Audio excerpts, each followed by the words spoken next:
es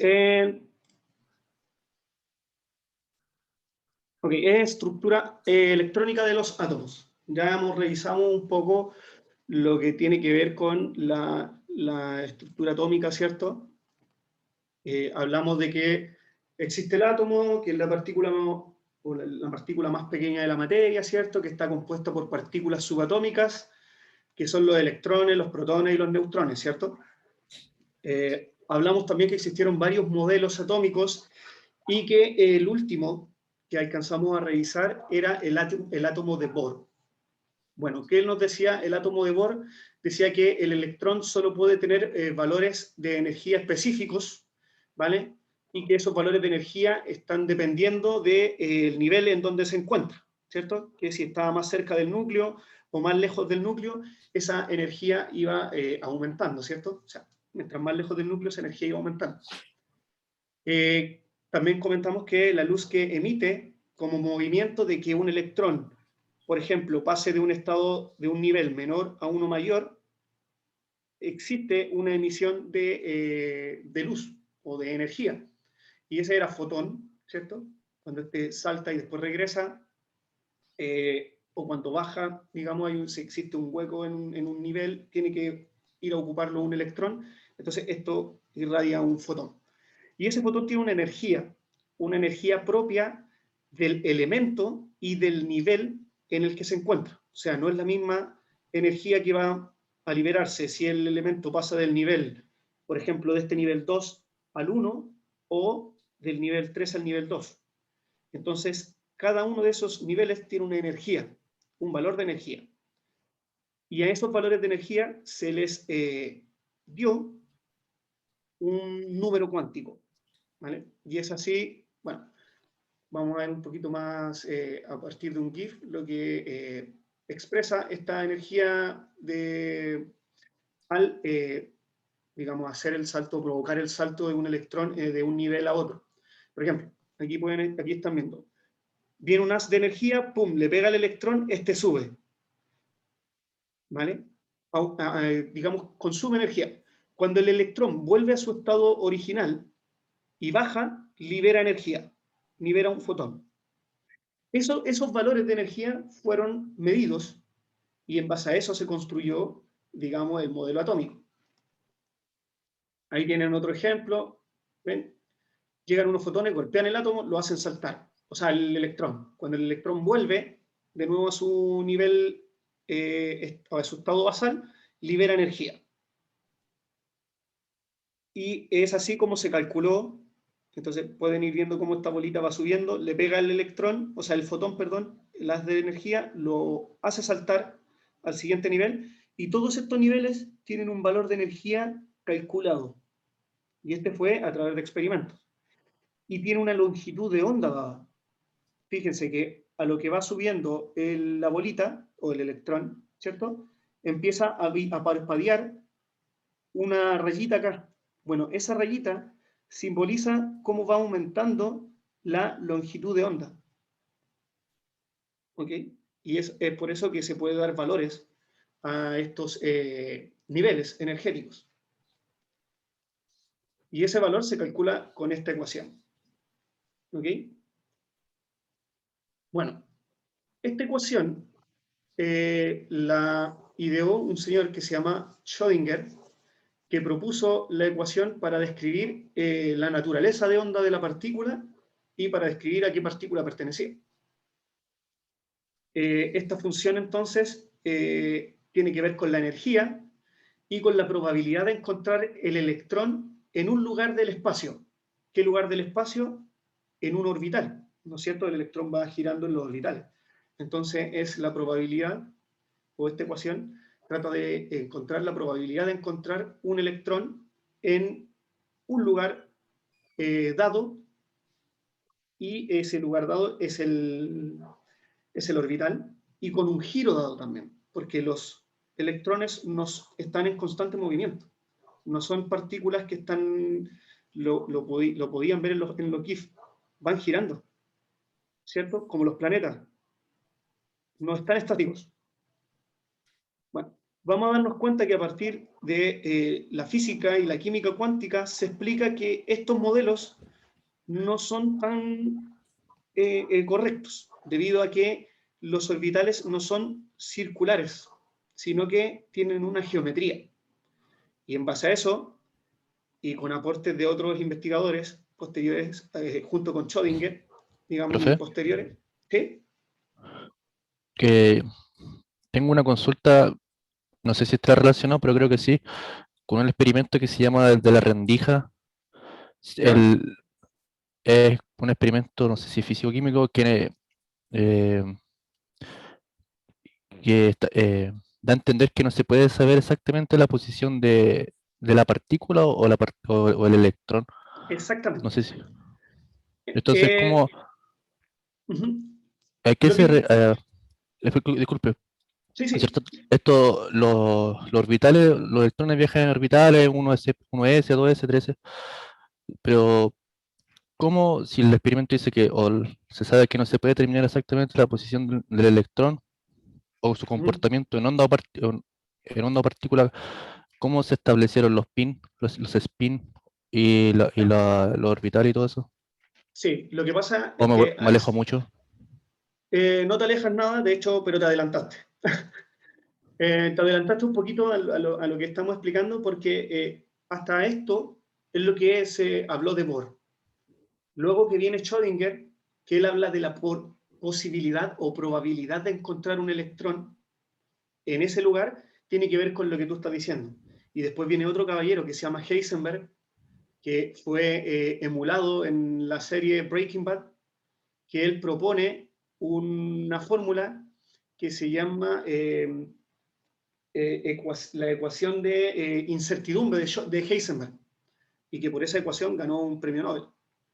Que él precisamente lo que dice es que no se puede encontrar o no se puede calcular precisamente el electrón en el giro donde está, ni en el movimiento donde está. O sea, pensemos que el electrón es como la Tierra. La Tierra tiene dos tipos de giro, el de traslación y el de rotación, ¿cierto? Nosotros podemos decir que el de traslación es este, supongamos que este es el Sol y el Sol es el núcleo. Nosotros tenemos que la Tierra se está trasladando alrededor del Sol, ¿cierto? En este caso el electrón alrededor del núcleo. Y luego tenemos el de traslación, perdón, el de rotación, que es que la Tierra gira en su propio eje. En el caso del electrón, ese giro en su propio eje se llama spin, más o menos el símil.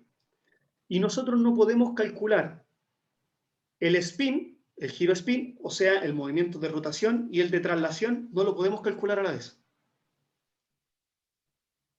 Y a eso se habla de la probabilidad de encontrar el electrón ahí, porque cuando tú lo encontraste ahí, seguramente ya se movió de ahí, ya no está en ese lugar donde tú lo calculaste. Entonces tú aplicas una fórmula que ideó Heisenberg para calcular la probabilidad de que ese cálculo está correcto. ¿Y por qué se acepta? Porque hasta el día de hoy no ha habido un cálculo que represente mejor a esta teoría. El día que venga un caballero y algún científico que trabaje en estas cosas y que diga que sí se puede hacer y derribe la teoría de Heisenberg, probablemente Heisenberg va a pasar a ser solamente a lo mejor un personaje ficticio como algunos creen, ¿no? En Breaking Bad.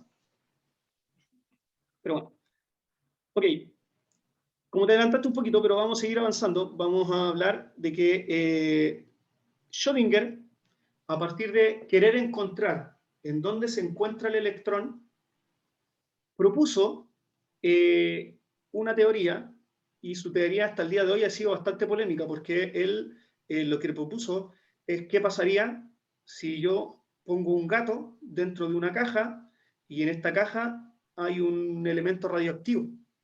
¿Cuál es la probabilidad de encontrar al gato, de que este elemento radioactivo se rompa, se libere esta radiación y el gato esté muerto o esté vivo?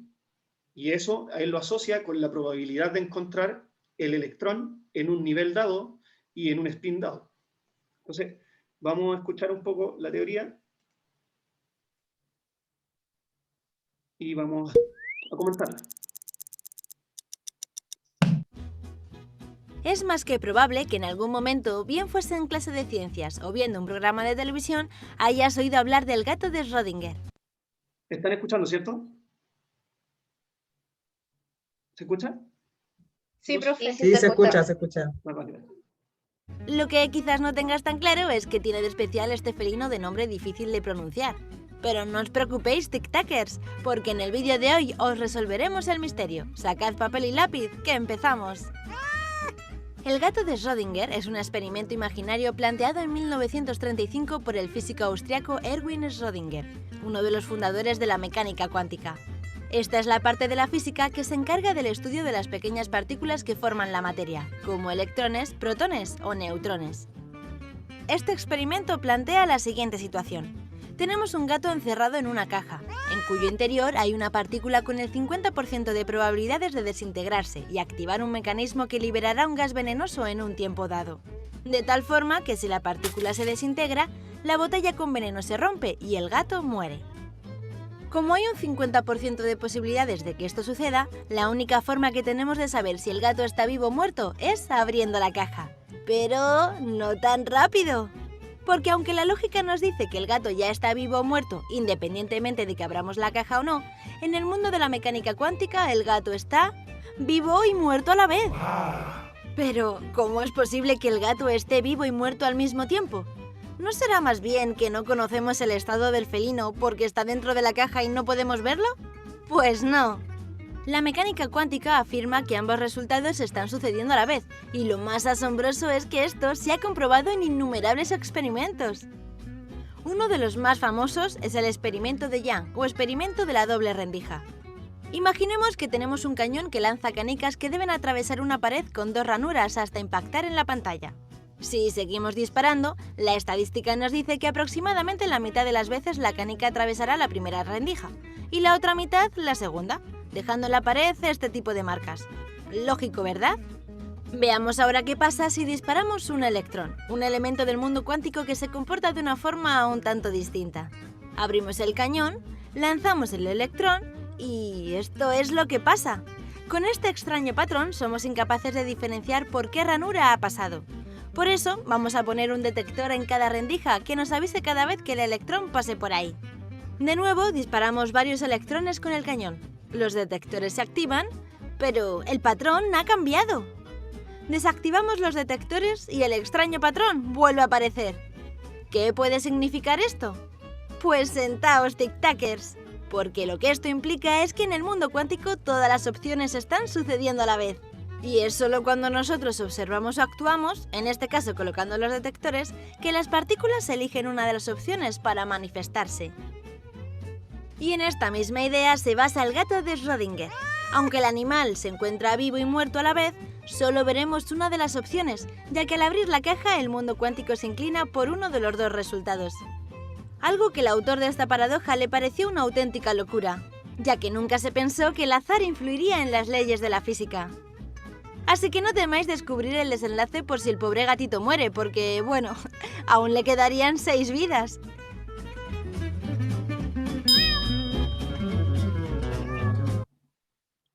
Bueno, es un poco, o este video debería un poco explicar lo que tú estabas diciendo. Que yo no sé si el cálculo que estoy haciendo está correcto. Tiene un nivel de incertidumbre, que es el 50%. Pero, como les decía, hay algunos cálculos que se han podido hacer y que permiten que eso más o menos esté resuelto.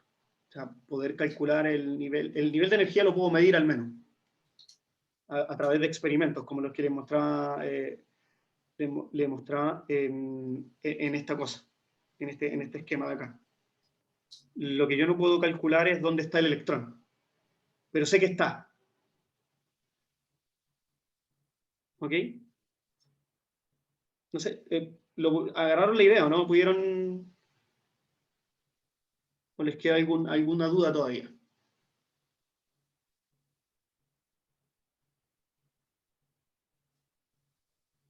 ¿No?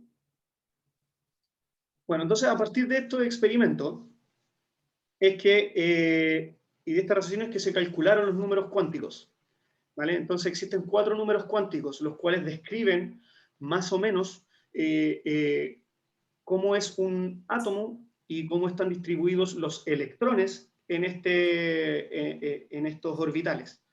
Entonces tenemos el primer número cuántico, que es el número cuántico también nombrado principal, ¿no? Con el número cuántico principal, o n. Este número cuántico lo que hace es describir, o nos da a entender cuál es el nivel del orbital en el cual está el electrón. Si me permiten un segundo.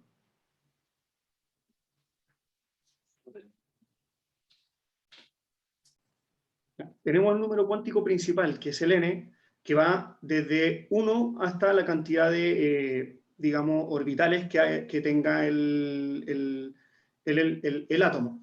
Si nos fijamos en el átomo de hidrógeno, que tiene solo un electrón, solamente va a ocupar el nivel n igual 1. Eso lo podemos ver aquí en el ejemplo, que también lo habíamos visto anteriormente. Como tiene solo un electrón, bueno, él tenderá a ocupar el nivel de más baja energía, que es el nivel 1.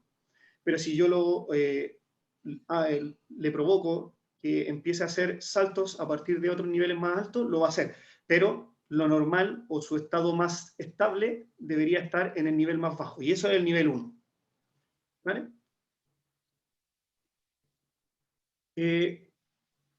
También existe el segundo número cuántico, también llamado número cuántico secundario, o L, que lo que nos indica es el momento angular o azimutal del orbital.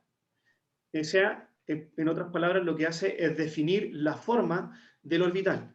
Entonces, el L va desde 0 a 1, a 2, a 3, hasta un número n, que tiene que ver con el, por ejemplo, si el n, que es el número cuántico principal, es 7, le resto 1, ¿no? Por ejemplo, el n es igual a 7, le resto 1, el L va a ser 6. O sea, puede tener el valor 6. ¿Y qué representa que sea la forma? Bueno, los orbitales, como les comentaba, no son como este que ven acá, no son el modelo planetario que yo les comentaba, sino que tienen una forma dada. Bueno, primero ahí nos está diciendo que cuando el n es 1, el L puede ser 0, cuando el n es igual a 2, el L puede tomar el valor de 0 o 1, dependiendo de la cantidad de electrones que tenga el átomo. Si el n es 3, puede ser 0, 1, 2, y así. ¿Vale? Eso va a depender de los electrones. Además, este valor L, lo que se designa es por una letra. Entonces, cuando el L es 0, la letra que se le da es la letra S. Cuando el L es 1, la letra que se le da es P. Cuando es 2 es D, es 3 es F, cuando es 4 es G. ¿Y cuáles son, digamos, la forma que puede tener? Por ejemplo, todos los orbitales S van a tener este tipo de forma.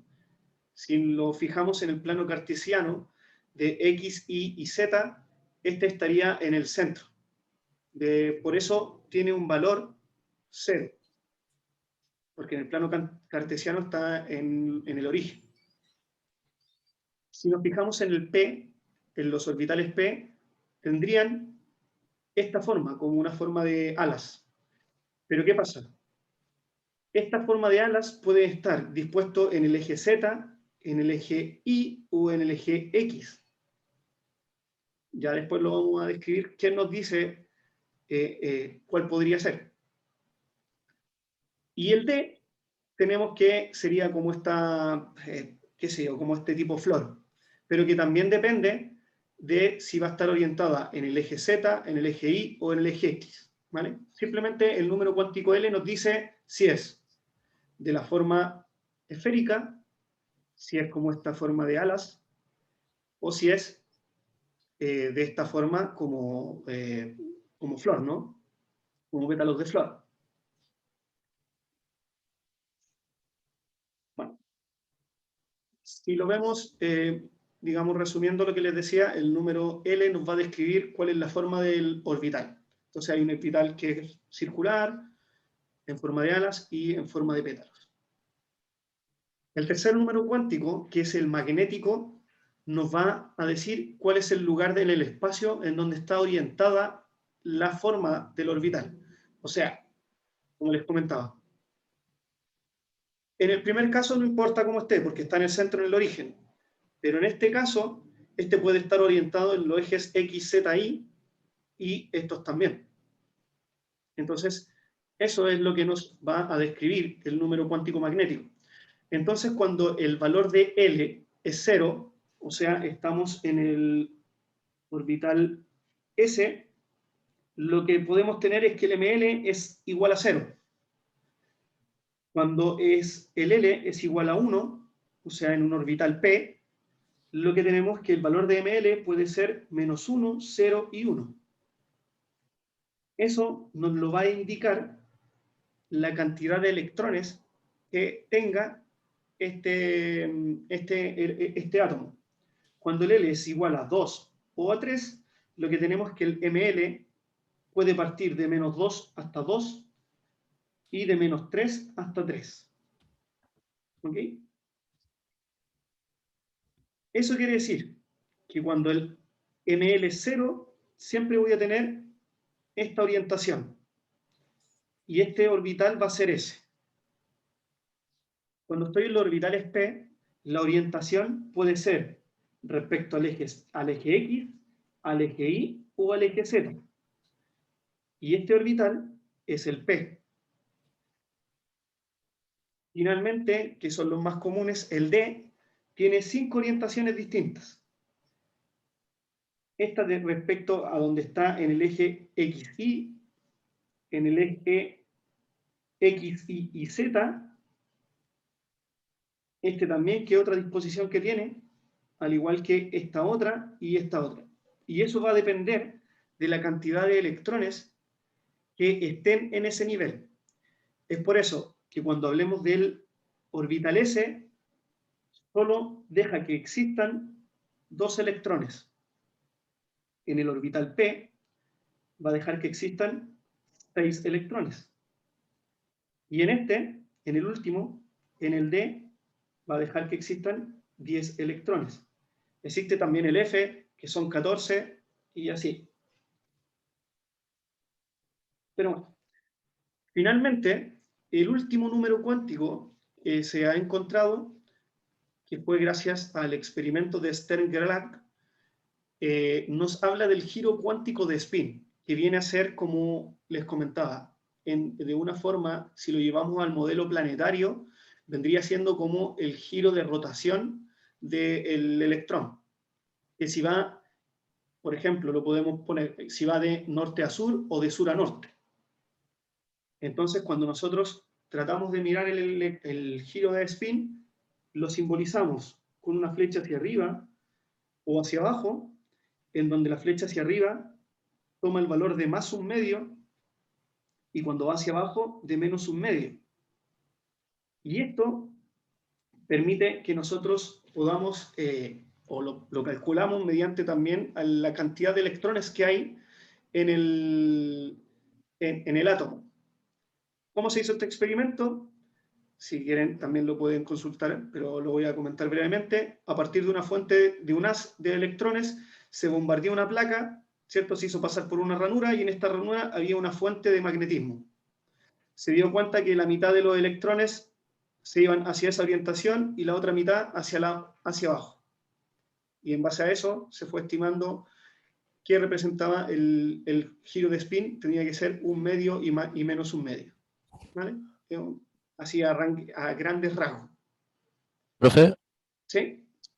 una consulta cortita. Ese haz de luz que siempre dicen que se dispara un haz de electrones, ¿cómo ¿Se genera? se produce? ¿Sí? ¿Cómo se Ah. genera? La forma más fácil de generar un haz de electrones es, por ejemplo, calentar un filamento. Si yo caliento un filamento, lo que puedo hacer es que la energía del electrón, tengo como lo mostraba ya, tengo mi núcleo, tengo los orbitales, está el electrón aquí. Lo que puedo hacer es que calentando este filamento, lo que hago es empezar a excitar el electrón, hacerlo vibrar, y en esa vibración llega un punto en donde pega un salto cuántico y se sube acá. Al hacer esto, nosotros decimos que el electrón está excitado. Como toda la vida tiene que desexcitarse y volver a su estado normal, y eso al bajar lo que hace es liberar una energía. Y esa energía es la que se irradia en forma de luz. También hay otras fuentes donde lo que hacen es,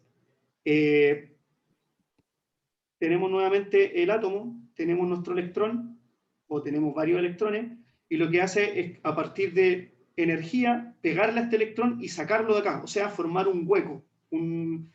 Se dice formar un hueco, pero en realidad lo que hacemos es sacar un electrón, ¿me entienden? Sacar un electrón. Sí. Debido a que esto pega, saca el electrón, y ese electrón lo hacemos colisionar en otro lugar. Y ahí medimos esa energía. Entonces, existen herramientas o equipos, mejor dicho, que pueden sacar el electrón más alejado, otros electrones más internos, y en base a eso se va estudiando cuál es la energía con que uno le pega y cuál es la energía con que sale. Si yo saco uno interno, lo lógico es que uno de más externa capa baje a ocupar ese espacio. Porque esta energía, este espacio que queda acá, este hueco producto que se salió un electrón, lo que provoca es una inestabilidad en el átomo. Entonces, para evitar que el átomo colapse y se desestabilice, este electrón pasa a ocupar este espacio de acá. Y queda el vacío de acá. No sé si lo expliqué bien o Sí, más o menos sí. lo expliqué. Vale. O sea, el primer ejemplo que di es como el de la... ¿cómo se dice? El de la ampolleta antigua, ¿cierto? Sí, el primer ejemplo es el de la ampolleta de tungsteno, que nosotros lo que hacíamos es calentar este filamento y esto irradia luz. Son Y el incandescentes. segundo, eso lo El hace máquina, segundo, o sea, lo de hacen un equipo más instrumentos. complejo, exacto, de un equipo más complejo que fueron los ejemplos que les pedí en el taller 1. Ah, TEM, ya. el equipo Eso era, SEM, profe. el equipo TEM, el equipo difracción de rayo X, funcionan en base a esto, en excitar un electrón o golpear una zona con haz de electrones y ver qué producen. ¿Vale? Ya vale, vale, profe. Eso era. Gracias. Bueno, entonces nosotros lo que tenemos son 4 números cuánticos. Uno representa el nivel o capa donde está el electrón, es decir, el orbital. El segundo, que es el L, representa la forma del orbital. El siguiente, que es el M, representa la orientación en el plano cartesiano, o sea, si está en el X, en el Y, en el Z, en el origen, ¿cierto? Y el último representa la rotación del electrón, que es el spin, que son solo dos posibles, menos un medio y más un medio.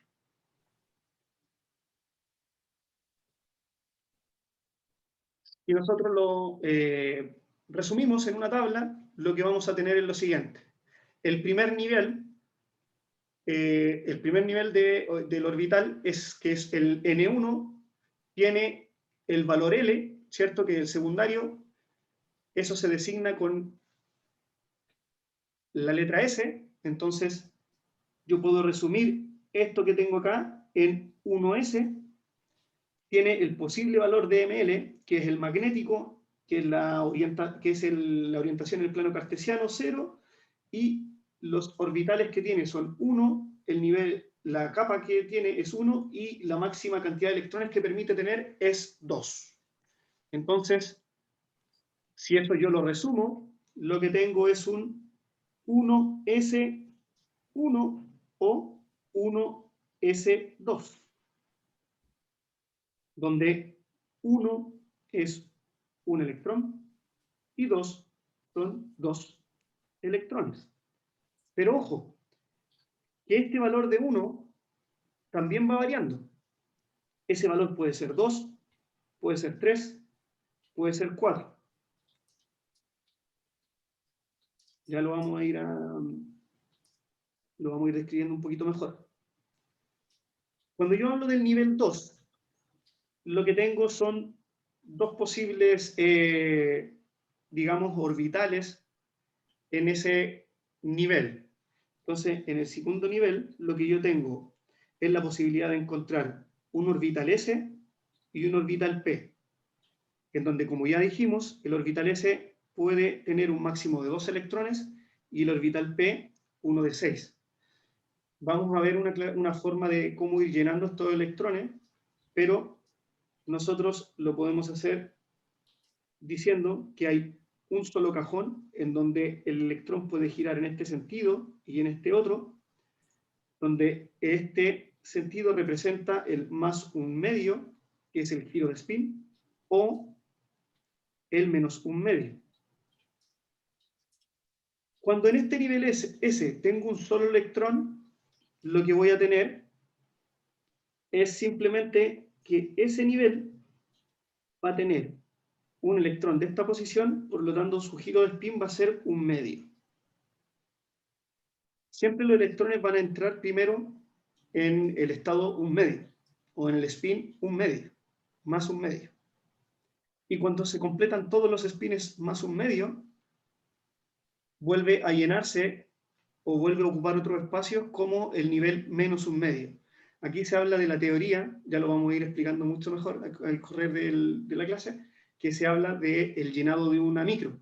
Ustedes han subido una micro, lo normal que pasa cuando uno se sube a una micro es que la gente, si se sube sola, se empieza a sentar en uno de los asientos. Y así se suben en toda la micro, ¿cierto? Desde los dos primeros asientos, o sea, se va a subir uno en el primer asiento, otro después en el asiento de atrás, en el de atrás, y así. Y cuando todos los asientos estén ocupados, recién una persona va a volver a sentarse en el primer asiento. O sea, en el fondo es esto. Supongamos que esto es una micro, y yo tengo eso. Cada uno de esos cajones representan 2 asientos. Cuando alguien se sube, se va a sentar en esta parte. Si se sube otra persona, se puede sentar aquí. O se puede sentar acá. Se va a sentar acá. Y así se va a ir llenando la micro, ¿no? Y después cuando ya no haya más asientos, bueno, recién ahí se va a sentar otro ahí, y así, ¿no? Bueno, esto es un poco parecido. No es igual, pero es parecido. Los electrones siempre van a tender a estar en la posición más un medio. O sea, de esta manera. Y cuando se acaban los espacios y hay que volver a llenar el cajón inicial, se va en el menos un medio. Bueno, ya lo vamos a ir mirando, no se asusten, pero solamente quería explicar que esto es una tabla resumen, en donde dice que el primer nivel solo acepta la designación de 1S, donde S es el segundo nivel, número cuántico, acepta 2 electrones, y en esos 2 electrones uno puede ser más un medio y el otro menos un medio. En el nivel 2, lo que tenemos es que pueden haber orbitales S o P, en donde el S tiene 2 electrones y el P tiene 6 electrones. En el 3, lo que tenemos es una tercera capa, un tercer orbital que es designado con la letra D, y después tenemos el cuarto nivel con el F. Cada uno de ellos tiene asociado una cantidad de electrones que permiten. Entonces ya dijimos que el nivel P acepta 6 electrones, ¿cierto? Entonces lo que podríamos designar es que son 3 cajitas, en donde los electrones van a ir entrando de la siguiente manera. Cuando se completan esos electrones, van tomando digamos, la otra forma. Entonces, en la primera forma yo digo que es el más un medio, y en la segunda forma es el menos un medio. Con respecto al D, lo que tenemos acepta un número máximo de 10 electrones, entonces lo que tenemos son 10 cajones. O sea, 5 cajones, en donde los electrones entran de esta manera, con el spin más un medio, ¿cierto? Habíamos dicho que este acepta un máximo de 10. Si se fijan, si yo tengo 5 electrones o menos, todos van a ir subiendo, o sea, o van a ir orientados en esta forma. Un electrón, 2 electrones, por ejemplo, si fuera un de 10. Si fuera un de 3, bueno, un electrón más, todos con más un medio. Ahora, si tengo un D6, bueno, lleno los 5 cajoncitos con la orientación de la flechita hacia arriba, bueno, y el siguiente que anota de esta otra manera. Entonces, me fijo en el último nivel que entró, en el último electrón que entró, entonces yo digo que esto tiene una configuración de menos un medio. Hasta el quinto, en el caso del D, y en el caso del P, hasta el tercer electrón, la configuración de spin es más un medio. En el caso del F, es solamente con un electrón. Cuando la configuración es menos un medio, la configuración de spin quiere decir que, por ejemplo, en el S hay 2 electrones, en el P, al cuarto electrón, ya tiene una configuración de menos un medio, entonces en el quinto y en el sexto lo mismo, y en el 10, en el D, que tiene 10 electrones, al sexto electrón tiene una configuración menos un medio. Por eso es que estos valores van entre menos 3 más 3 y se les da 5 cajones. Si se empiezan a fijar, cuando yo digo que es un P, hablo de 3 cajones. Fíjense. 1, 2, 3. Entonces el primer cajón toma configuración menos 1 en el ML. Si hay 2 electrones, va a tomar ese. Si hay 3, va a tomar ese. Si hay 4, vuelvo de nuevo, va a tomar ese. Si hay 5, va a tomar ese. Y si hay 6, va a tomar ese. Lo mismo van a tener cuando hayan orbitales D. Son 5 cajones, llenados como lo he estado mostrando abajo. Y en el F lo mismo. Entonces lo que me tengo que preocupar es cuántos electrones hay en el átomo, cuántos cajones o en qué orbital están, si es S, P, D o F, y cómo van a entrar en esa disposición, en los cajoncitos, cómo yo los voy a llenar. Ya vamos a ver ejemplos, no se asusten. Bueno, si yo me fijo en la configuración electrónica del hidrógeno, el hidrógeno solo tiene un nivel. Ese es su nivel basal. Entonces, lo que va a describir al hidrógeno es el N igual 1. Si yo tengo los otros átomos, que son todos polielectrónicos, o sea que tienen más de un electrón, lo que los va a representar son los niveles S, 2S, 2P y así sucesivamente. ¿Vale? Esto es una forma de graficarlos. Y por tanto, también van a tener un número cuántico secundario, que va a tener que ver con la forma del orbital. Y por supuesto, el magnético, que tiene que ver con la orientación, y todos tienen también el nivel spin. Entonces, por ejemplo, si yo tengo el hidrógeno, bajo esta configuración que nos muestran acá, son distintos ejemplos de cómo llenar los cajoncitos, yo tengo que el hidrógeno se llenaría de esta manera, ¿cierto? Una flechita hacia arriba, en un solo cajón, que representa el 1S. Y por supuesto, su número spin va a ser más un medio. Pero si yo tengo 2, ahora... perdón, me devolví. Si yo tengo 2, como está en el helio, ¿no? Que tiene 2 electrones, lo que tengo que considerar es el principio de exclusión de Pauli, que dice que 2 electrones no tienen el mismo, digamos, giro, ni tienen los mismos números cuánticos. Entonces, es por eso que el electrón que está también en un nivel 1S, su giro de spin es ahora, en vez de ser más un medio, es menos un medio. ¿Se fijan? Y con respecto al hidrógeno, tiene el mismo nivel electrónico, el mismo nivel energético, tiene el mismo orbital S, pero no tiene el mismo número de spin. Y, por supuesto, también tiene la misma orientación, o en el plano cartesiano también tiene la misma orientación, porque el orbital S solo tiene una orientación en el plano cartesiano. Bueno, cuando paso a el siguiente átomo, que es el de litio, lo normal es que se llene de esta manera. Entonces, primero lleno los niveles más bajos, 1, ¿cierto? Este electrón, este otro electrón, y ahora paso al siguiente nivel con una flechita hacia arriba. Entonces, aquí empieza a correr también el principio de construcción progresiva de Aufbau. Y esto significa que se llena primero los niveles de menor energía y después se completan los de mayor energía. Fíjense, tiene 3 electrones el litio, yo primero completé los del orbital 1s y después pasé al 2s. Si voy por el berilio, que tiene 4 electrones, bueno, otra vez el principio de exclusión de Pauli y el electrón va hacia abajo.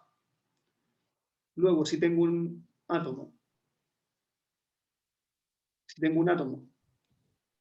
como este que está acá, que tiene 5 electrones, vuelve a llenarse el primer cajón. Si tenemos el carbono que tiene 6 electrones, lo que tengo que hacer es no ponerlo inmediatamente en el mismo cajón, sino que tengo que utilizar el principio que les había dado de este símil de la micro, ¿no? Entonces, lo que va es que el electrón se llena en el segundo cajón. Y esta es la regla de Hund, o de máxima multiplicidad. Lo que dice es cómo va a ser la distribución de los electrones, ¿vale? Que va a ir, si yo tengo 6 electrones y tengo 2 en el último nivel, que es el 2p, van a estar orientados en el mismo sentido, o sea, como con el spin más un medio, pero en distinto cajoncito. Y eso va a pasar con el séptimo y recién al octavo, que vendría siendo el oxígeno, el electrón cambia o la flechita cambia hacia abajo y eso me está dando que tiene una orientación de spin menos un medio. Si es el flúor, se llena de esa siguiente manera y el neón que cumple con el llenado del total del nivel 2p. Y así es como se llena. Si continúo con el sodio, va a ser lo mismo. Como en la representación de los orbitales, tienen esta que habíamos visto acá, de esta forma, que es un poco más elaborada, y la otra, que es un poco para, digamos, hacerla un poco más fácil, hacerla más práctica, tiene este sentido. Entonces, lo que yo voy haciendo es llenando los electrones en este sentido. Yo sé que el 1s acepta un máximo de 2 electrones, el 2s 2 electrones, el 2p 6 y así sucesivamente. Entonces, por ejemplo, cuando tengo un átomo con 8 electrones, supongamos un átomo de 8 electrones, la configuración electrónica sería 1s2, después sigo el caminito, 2s2, ahí tengo 2, 4. ¿Cuál vendría siguiente? El 2p. 2p4, ¿cierto? Así es, 2p4. Y con eso yo cumplo con que sean 8 electrones. 2, 4, más 4, 8 electrones. Entonces, esto hace la cantidad de electrones que yo tengo. Y así yo cumplo con el llenado de la configuración electrónica. Y entonces, asimismo, yo puedo encontrar los números cuánticos. ¿Cómo lo hago? Fijándome en el nivel más grande o en el nivel más alto del electrón. En este caso, el nivel más alto es 2. Por lo tanto, el n, el número cuántico principal, es 2. El L, que es el número cuántico secundario, podía tomar, ¿cierto?, 2 condiciones. Y aquí es donde empiezo a dibujar los cajoncitos. Tengo 3 cajoncitos que representan al orbital P. El orbital P va de un L del menos 1, el 0 al más 1. ¿Qué tenemos? 4 electrones. Vale. 4 electrones en el P. Entonces 1, 2, 3, 4. ¿Dónde ingresó el cuarto electrón? En el cajón que representa el menos 1. Entonces, esto es menos 1. Luego voy a tener el ML. ¿Cuál es el ML? Bueno, el que me representa... Ay, perdón, me equivoqué. Esto partía de 0, 1, 2. Perdón. Me salté un... Sí, profe, Sí, me el adelanté L no uno. tenía, no tenía, según los orbitales, los definidos. Bien. Para el orbital S es 0, ¿o no? Sí, sí, por eso me equivoqué. Por eso lo estoy corrigiendo. Perdón, me adelanté. Cuando yo quiero encontrar el L, que tiene que ver con el S, claro, con la designación, nosotros tenemos que el S representa al 0. O sea, el S es igual al 0 y eso es igual al L. Cuando es un P, representa el 1 y es igual al L. También, todos son el número secundario L. Pero cuando es 0, S es 0, cuando es P es 1, cuando es D es 2. Y por eso dije que me equivoqué, porque debía haberlos puesto de esta otra forma. Pero bueno, no importa, no se preocupe. Ok, cuando estamos en el nivel P, lo que tenemos es que el L es igual a 1. Cuando estamos en el nivel ML, que ahí sí representa esto que le estaba diciendo, que va desde el menos 1 hasta el más 1, en el caso de los P, me fijo cómo entró el último electrón. Y en este caso el electrón entró con la posición menos 1. Por lo tanto, el ML sería menos 1. Y el spin también representa a cómo entra el último electrón. Y en este caso también entró con la posición que va en la flechita hacia abajo. Por lo tanto, el spin también sería menos Menos un medio. medio. Así es, menos un medio. ¿Vale? Bueno. Existe esta forma entonces de generar la configuración electrónica y hay otra forma también que es esta que está acá, en donde yo enumero los valores de esta manera y los voy poniendo, si se fijan, esto está al revés, cuenta de 1 hacia 7 hacia arriba, en esto es al revés, de 1 hacia abajo, de 1, 2, 3, 4, 5, 6 y 7, pero siempre indicando los orbitales SP. Entonces, en este sentido, nosotros seguimos las flechitas, pero la construcción es la misma, ¿vale? Ahí hay 3 formas de hacerlo, puede dar lo mismo. Bueno, vamos entonces a ejemplos, rápidamente. Tenemos 2 elementos, el azufre, el vanadio y el estroncio. Uno es 16, el otro es 23 y el otro es 38. Bueno, puedo tomar cualquiera de estas 2 tablas para basarme, me va a dar lo mismo. Ya. Para no confundirlos, solo vamos a ocupar una, que va a ser la azul. Si yo me fijo, tiene 16 electrones, o sea, tengo que posicionar 16 electrones en toda esta tabla. Si yo me fijo, en el primero que hay, un nivel 1s, 2 electrones. Después, ¿cuál viene? Hacia abajo, el S2, o 2s, perdón. ¿Cuántos electrones acepta? 2. Después, fíjense, ¿cuál viene? El 2p, mismo nivel, 2. 2p con 6. Si paso al nivel 3, el primero que está es el S.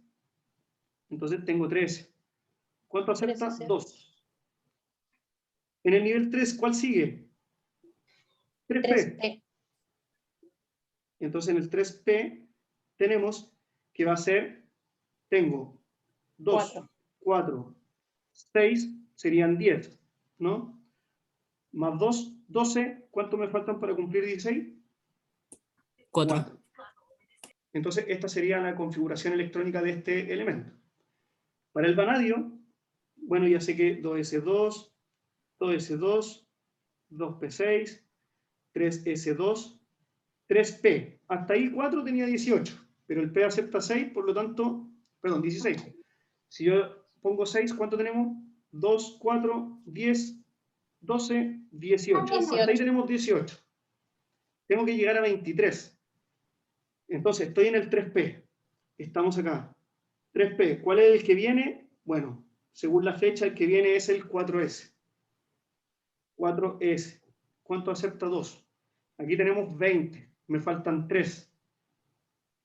Pero fíjense acá. tengo que volver arriba, porque ahora el que viene es el 3D. Y en este 3D, que acepta 10 electrones, yo tengo que ver cuántos me faltan para completar 23. Entonces, ahí tengo 10, 12, 18, 20, entonces 3 electrones. Ya, hasta este llenado de acá, que es lo primero que tenemos que hacer. ¿Cómo van?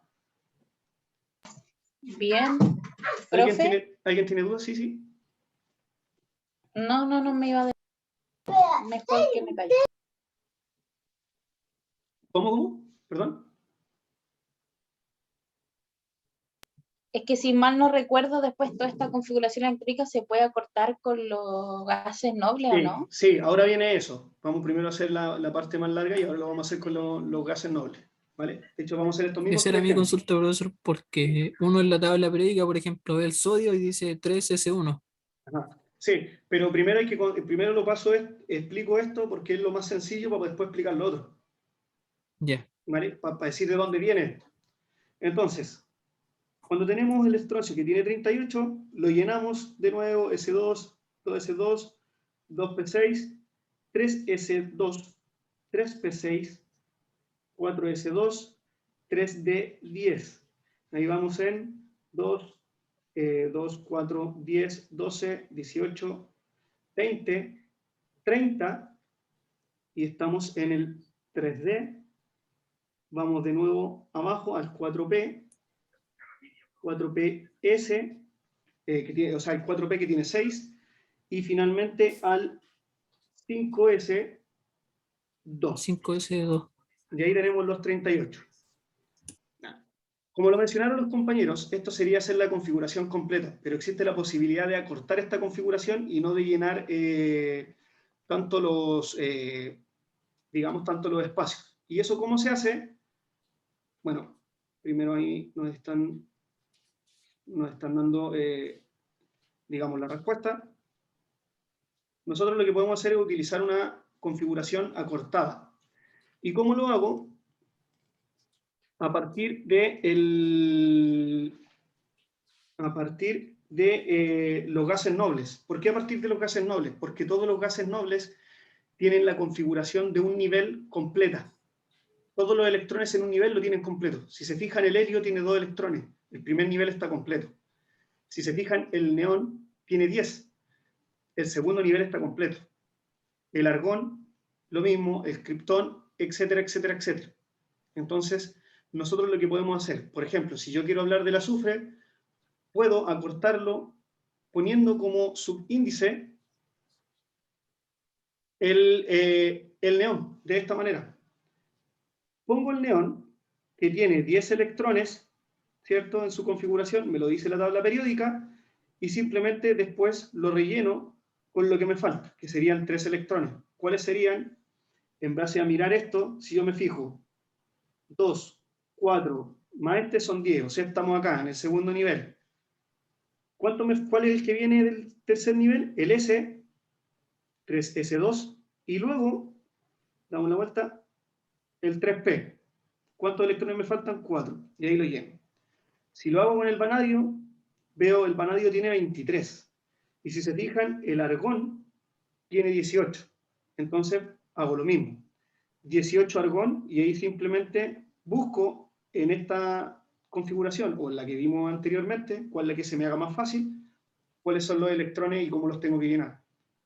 En el último, que es el estroncio, si me fijo, el criptón tiene 36 electrones, entonces nada más me falta buscar 2 electrones, y eso estarían en el nivel 5S. Y así es mucho más pequeña la configuración, abreviada, como en esta forma, que en la que estábamos viendo en la anterior, que era bastante larga.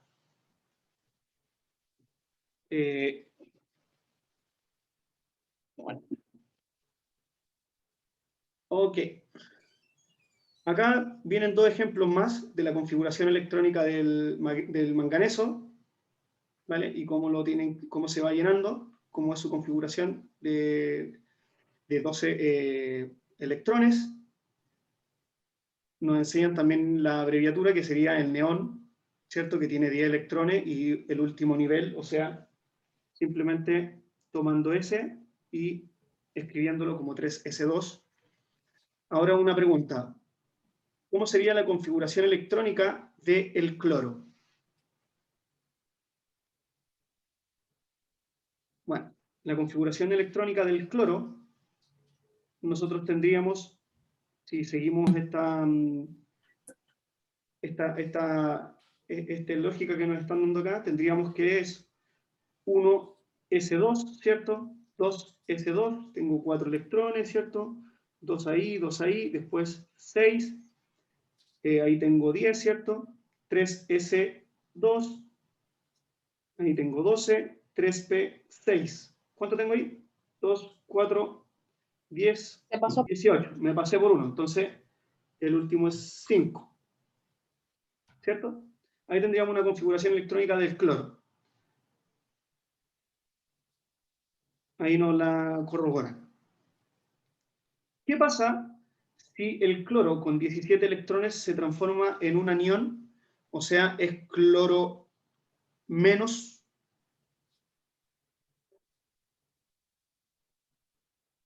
¿Qué pasa cuando yo tenía un anión? Pierde un electrón, ¿cierto? Cuando es menos, ¿qué quiere decir que tenga, si yo tengo un Cl menos? ¿Qué quiere decir? Y yo acepté un electrón. Que tiene un electrón de más. Entonces ya no es el último lugar, ya no es un P5, sino que pasa a ser un P6, porque tiene un electrón de más.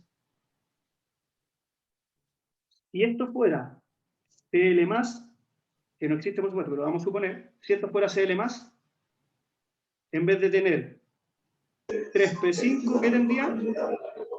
3P4. ¿Ok? Así es como se rellenan también cuando estamos en aniones. Bueno, pero aquí lo que nos estaban diciendo en esta pregunta serán cuáles eran los números cuánticos de este elemento, ¿no? Los números cuánticos entonces me fijo en el último nivel, o en el nivel más grande que tiene el electrón, o sea, donde se encuentran los electrones. En este caso, ¿cuál es? El nivel 3. En el nivel 3, fíjense, ahí me fijo. ¿En qué orbital está? En el P. Entonces, a partir de eso, yo escribo los niveles, escribo los números cuánticos. Entonces, el nivel cuántico n va a ser, ¿cuál va a ser el nivel cuántico n? Que era el número. 3. El 3. ¿Cuál sería el L en este caso? 1, porque termino en P. Exacto. Recuerden, tengo S y P, pero ¿dónde está posicionado el último electrón? En el P. Y el S era 0 y el P era 1. Pero como los electrones, el último electrón está orientado en el P, toma el L igual 1. El ML, un pequeño ahí spoiler. ¿Cuál sería el ML? Que tiene 0. que ver con la orientación. Claro, ¿por qué? Porque si yo me fijo otra vez en el orbital P tiene 3 cajoncitos, ¿cierto? ¿Cuántos electrones tengo? 5. 1, 2, 3, 4, 5. ¿Qué valores tomaba el ML? Menos 1, 0 y 1. Recuerden que el ML iba desde este número L negativo hasta el positivo, por eso es menos 1 hasta 1. El electrón, ¿en qué número está? El último electrón. ¿En el menos 1, en el 0 o en el 1? En 0. En el 0, porque fue el último que yo ingresé, que era este. Por lo tanto, el ML es 0. Y esa es la orientación que va a tomar ese electrón. Y finalmente, el número de spin, ya habíamos dicho que si iban todos orientados hacia arriba, o el último que entraba iba orientado hacia arriba, quedaba como más un medio. Pero en este caso, como es más de 3 electrones, ya empieza a ser llenado con la flechita apuntando hacia abajo y eso representa el menos un medio. ¿Y cuál fue el último electrón que entró? Bueno, ese que está apuntado hacia abajo, entonces tiene la orientación de menos un medio. Ok, muchachos, ¿hasta acá alguna pregunta? No, profe, por acá no. Ok. Bueno, acá también hay unos ejemplos que tienen que ver con algunas excepciones a la configuración electrónica. O sea, no todo en la vida es tan bonito. ¿Por qué? Porque fíjense, en la configuración electrónica hay veces donde los niveles se mezclan. Fíjense acá arriba. Tengo el nivel 4 y el nivel 3 mezclados. Aparentemente, el nivel 4 es menor energéticamente que el nivel 3. ¿Por qué? Por producto del orbital S. Tiene que ver con una disposición geométrica de los electrones que tienen esta particularidad. Entonces, por ejemplo, vamos a ver, si yo quiero llenar el cromo, ¿cómo estaría orientado su último electrón? Sigo como está indicando la imagen, y lo que tengo es que en el tercer nivel, el 3P está completo. Hasta ahí no hay ningún problema, porque vemos que va del 1, el 2, el 2, el 3, el 3. Pero fíjense acá, el 4 y después vuelve al 3. Extraña esta cosa. Bueno, eso sucede debido a, como les decía, la geometría de los átomos, que no son como un modelo planetario común y silvestre. Por lo tanto, hay que llenar los electrones que vienen después. Por ejemplo, para el cromo, que es 24, y lo que tenemos es lo siguiente. El cromo es 24. 2, 4, más 6, 10, 12, más 6, 18, 19, 20. Lo llené. 20, 21, 22, 23 y 24. Pero fíjense, el nivel 3, que es menos energético que el nivel 4, no está completo. Hay un espacio. Miren, hay una vacancia. Esto hace que el átomo sea eléctricamente inestable. Como la naturaleza es tan inteligente, ¿qué es lo que hace? Que este electrón hibride. Entonces, uno de estos electrones del nivel más alto se va a ocupar ese espacio. De tal manera que este nivel no tenga espacios ni vacíos y que no quede en demasía inestable, como si estuviese ese espacio de ahí libre. Eso se llama hibridación y pasa lo siguiente. El electrón que estaba en el nivel más alto energéticamente se va al más bajo para estabilizar este átomo. Y en eso tenemos algunos elementos que les pasa esta cosa. Entonces, si yo hiciera la configuración electrónica, la tendría que escribir de esta manera. 4s1, 3d5. En el cobre, como lo vamos a ver, pasa lo mismo. Fíjense, otra vez. Voy a limpiar. Otra vez. Tenemos el orbital S, 4s, el nivel 4 completo, y el nivel 3D incompleto. O sea, vuelve a estar más estable este nivel que este nivel. Entonces, lo que hace otra vez la naturaleza súper inteligente es estabilizar este elemento haciendo nuevamente una hibridación. O sea, traspasando del nivel 4 al nivel 3 un electrón. Y con eso, este átomo está mucho más estable que si estuviese de esa forma, con los dos electrones en el nivel más alto. Y ¿Profe? esto lo van a encontrar cada vez que falte un electrón para completar un nivel inferior. ¿Sí? Dígame. Y en el caso del vanadio, que son 23, aún así faltaría por rellenar un espacio, ¿no? No, porque en el caso del vanadio, fíjate, tiene el nivel 3S completo y el 3P es mayor. En este caso, el orbital P es más energético que el S. por lo tanto está estable. ¿Me entiendes? Mira, Sí, sí. vamos a... Ya, ok. Vamos a llenarlo como tú me dices. Tenemos el vanadio, que tiene un Z igual 23.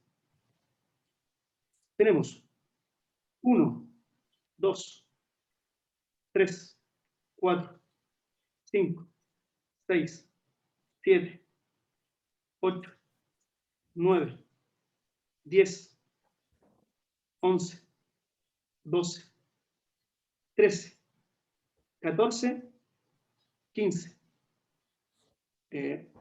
16, 17, 18, 19, 20, 21, 22, me equivoqué. Así, 22 y 23. ¿Por qué no? Porque 2 electrones es demasiado inestable tratar de pasarlos para acá, para tratar de estabilizar el de abajo. Entonces, bajo esta configuración, no hay salto de hibridación. Simplemente va a haber hibridación cuando solo se necesite rellenar el último cajón, ya sea con un electrón o con 2 electrones, digamos, con un electrón en la posición más un medio o en menos un medio. Vale decir, cuando este cajón tenga 4 electrones, ¿cierto? O cuando tenga 9 electrones.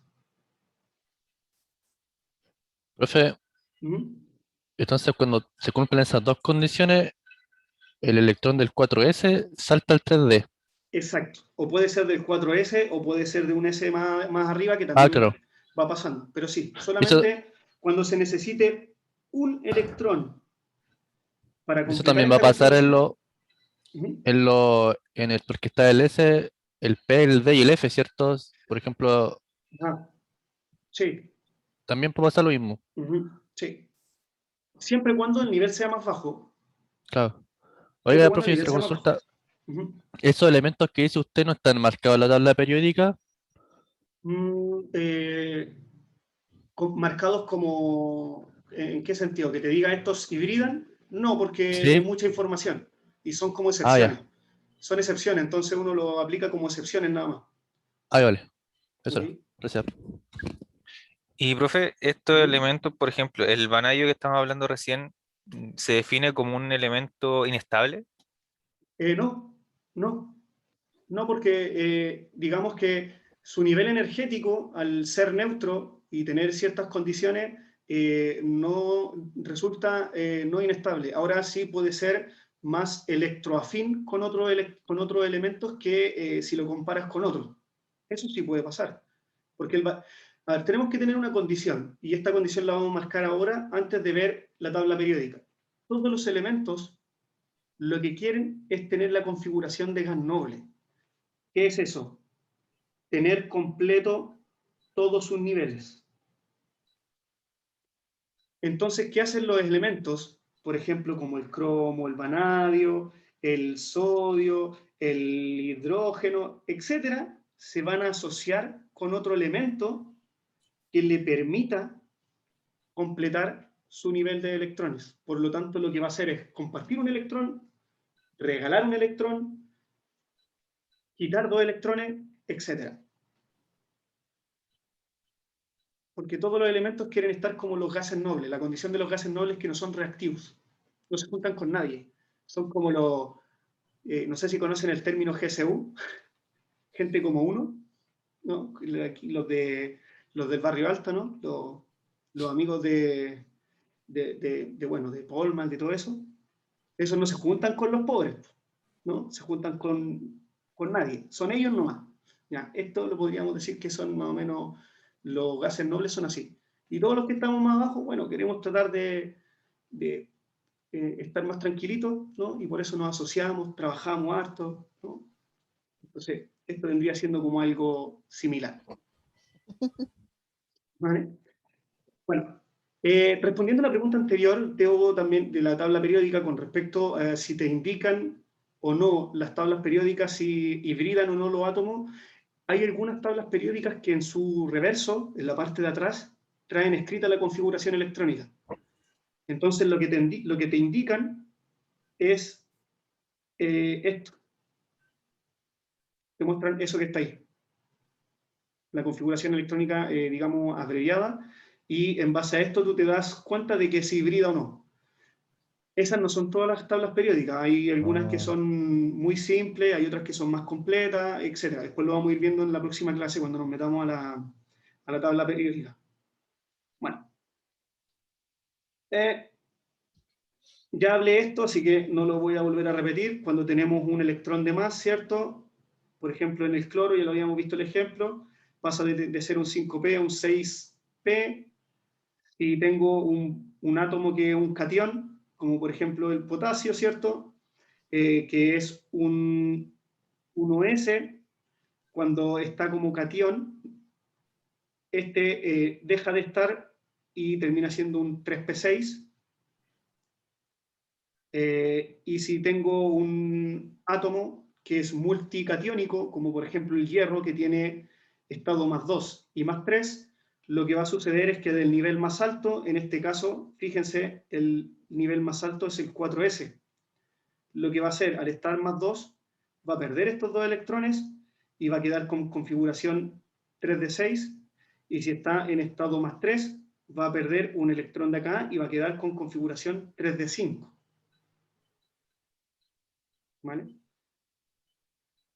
Muchachos, hasta acá. ¿Tienen alguna duda?